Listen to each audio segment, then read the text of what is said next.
Bonjour et bienvenue dans New Deal, le podcast IFRI TTSO Slate qui revient chaque semaine sur l'actualité politique américaine. Je suis Christophe Caron et je suis en compagnie de Laurence Nardon, responsable du programme Amérique du Nord à l'IFRI. Bonjour Laurence. Bonjour Christophe. Laurence, la guerre en Ukraine se poursuit et la question que se posent les Occidentaux cette semaine, c'est celle des approvisionnements en pétrole et en gaz russe. Faut-il les arrêter pour mettre la pression sur Moscou? Et si oui, comment pourrons-nous nous débrouiller?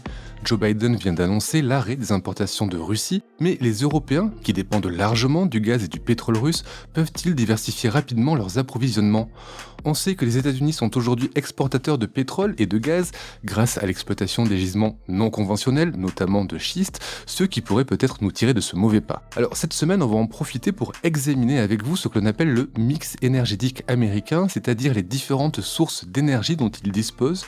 Nous quitterons le sujet de l'Ukraine un instant pour parler du réchauffement climatique, où en est le débat aux États-Unis sur l'efficacité des énergies renouvelables et sur le retour en grâce du nucléaire.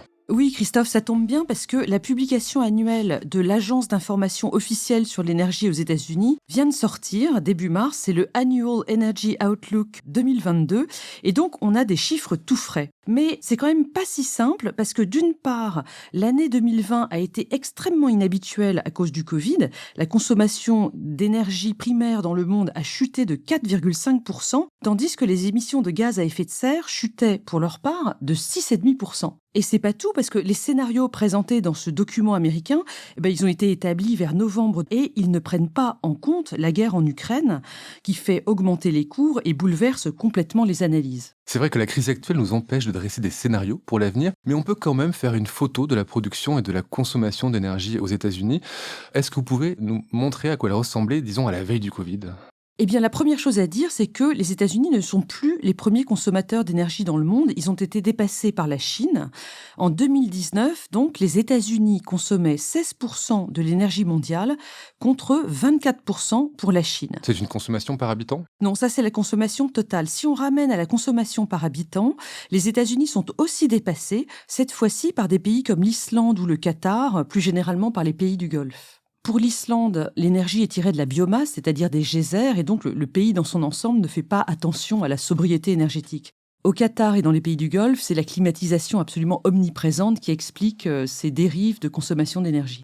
Tout à l'heure, quand vous nous parliez du rapport sur les énergies aux États-Unis, vous avez parlé d'énergie primaire. Que sont les énergies primaires, Laurence ? Les énergies primaires, ce sont celles qu'on trouve dans la nature, qui sont quasiment prêtes à l'emploi. Le pétrole, le gaz, le charbon, le vent, le soleil et d'une certaine manière également l'uranium. On leur oppose les énergies secondaires, c'est-à-dire celles qu'il faut fabriquer. En gros, c'est l'électricité qui n'existe pas dans la nature, on la fabrique avec les autres énergies. C'est pour ça qu'il y a des centrales à charbon, des centrales nucléaires, des barrages hydrauliques, des éoliennes, etc. Pour se pencher sur le mix énergétique américain, on va commencer peut-être par celles que j'imagine être les plus présentes, les énergies fossiles. Oui, on va passer rapidement sur le charbon. C'est une énergie qui a aujourd'hui une très mauvaise image parce qu'elle est très polluante. Sa production aux États-Unis a été divisée par 2 depuis 2007, et ce, malgré les promesses de campagne de Trump en 2016 à son électorat pauvre, notamment dans les Appalaches. Ce sont les États traditionnellement producteurs de charbon, la Pennsylvanie, la Virginie occidentale et le Kentucky, sans oublier d'ailleurs le Wyoming, qui est le premier producteur de charbon aux États-Unis. Que disaient-elles ces promesses ? Trump leur avait tout simplement promis de relancer la production du charbon afin de redonner de l'emploi et de la prospérité aux habitants de ces États. Alors, je me rappelle, dans les années 90, on disait des États-Unis qu'ils faisaient la guerre dans les pays du Golfe pour capter des réserves de pétrole. En fait, aujourd'hui, les États-Unis sont indépendants en matière de production de gaz et de pétrole. Tout à fait. Alors jusqu'au début des années 2000, on pensait dans le monde entier que les réserves de pétrole et de gaz allaient bientôt s'épuiser. On allait atteindre le pic, c'est-à-dire une année de consommation maximale, après quoi on devrait trouver d'autres formes d'énergie. Or, à partir de 2005, on a commencé à utiliser de nouvelles techniques pour extraire le gaz et le pétrole pris dans le schiste, vous en parliez en introduction, c'est-à-dire des roches feuilletées qui emprisonnent du gaz et du pétrole. Donc, on a inventé de nouvelles techniques. En gros, on envoie de l'eau à très très forte pression dans le sol pour libérer le gaz et le pétrole. C'est extrêmement polluant. Aux États-Unis, il se trouve qu'il y a des gisements de gaz et de pétrole de schiste extrêmement riches au Texas, en Pennsylvanie et dans le Dakota du Nord pour l'essentiel. Cette exploitation des hydrocarbures non conventionnels a été un succès énorme et les États-Unis sont devenus exportateurs nets de gaz en 2017 et de pétrole en 2020. Et c'est peut-être ça qui pourrait nous sauver si on se coupait des approvisionnements de gaz russe. Mais avant d'en parler, revenons au mix énergétique américain. L'administration Biden est très favorable à l'éolien et au solaire, c'est-à-dire aux renouvelables. Oui, le plan Build Back Better de l'administration Biden prévoyait des aides fédérales absolument énormes pour l'éolien et le solaire afin d'arriver à une neutralité carbone dans les années à venir. Mais comme vous le savez, ce projet de loi est actuellement au point mort.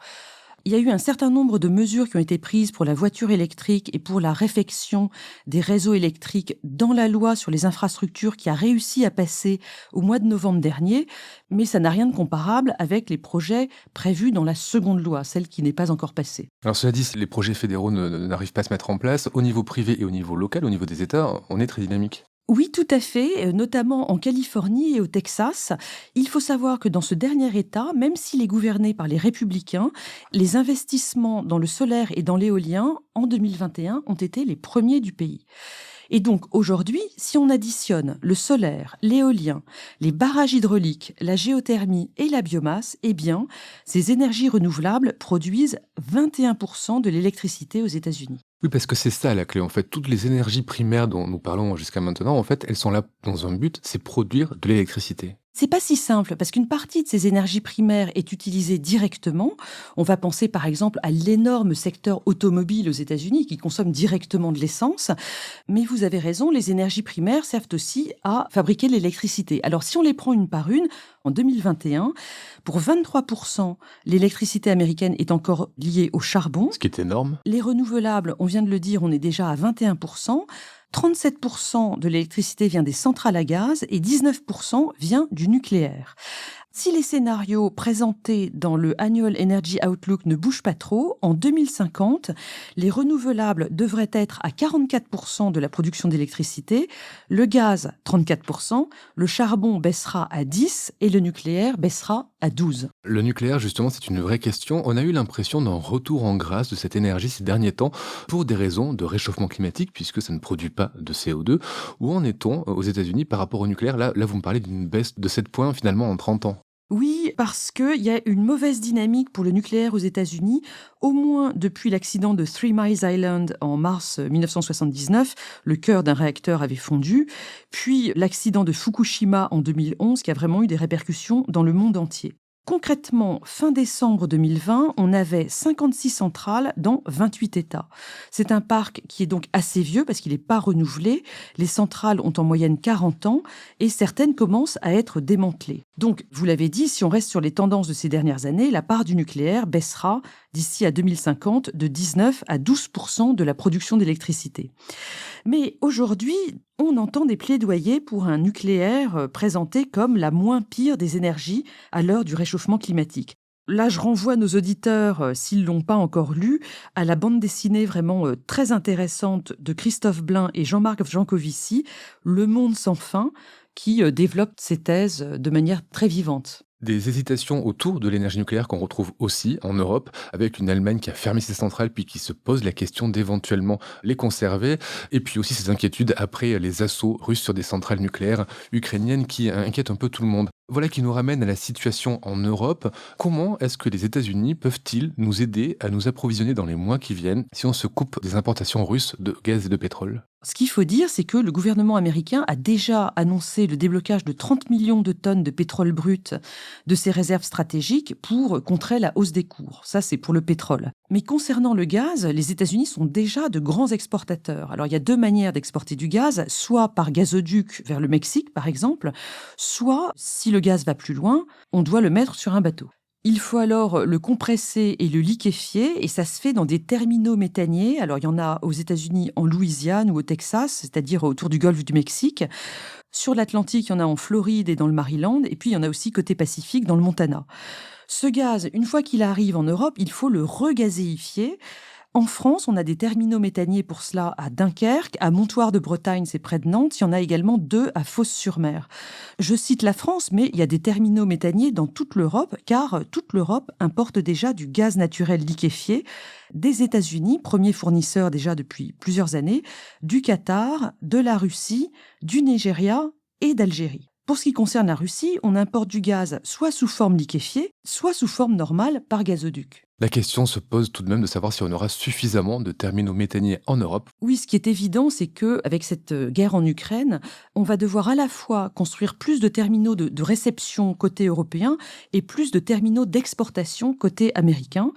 Les importations de gaz liquéfié américain avaient déjà fortement augmenté ces derniers mois, avant même le début de la guerre en Ukraine, et on peut s'attendre à une vague de nouveaux investissements dans ces capacités d'exportation américaines. Tout ceci va clairement profiter aux entreprises américaines du secteur pétrolier et gazier. En conclusion, Christophe, si vous me permettez, je voudrais dire que ces questions d'énergie sont vraiment passionnantes et très complexes et que je vous renvoie, ainsi que tous nos auditeurs, aux travaux du Centre Énergie de l'IFRI et de son directeur, Marc-Antoine Elmazega. Nous les lirons avec attention. Merci Laurence et à bientôt pour un nouvel épisode de New Deal. Merci Christophe. Retrouvez New Deal chaque semaine sur slate.fr ou votre plateforme de podcast préférée.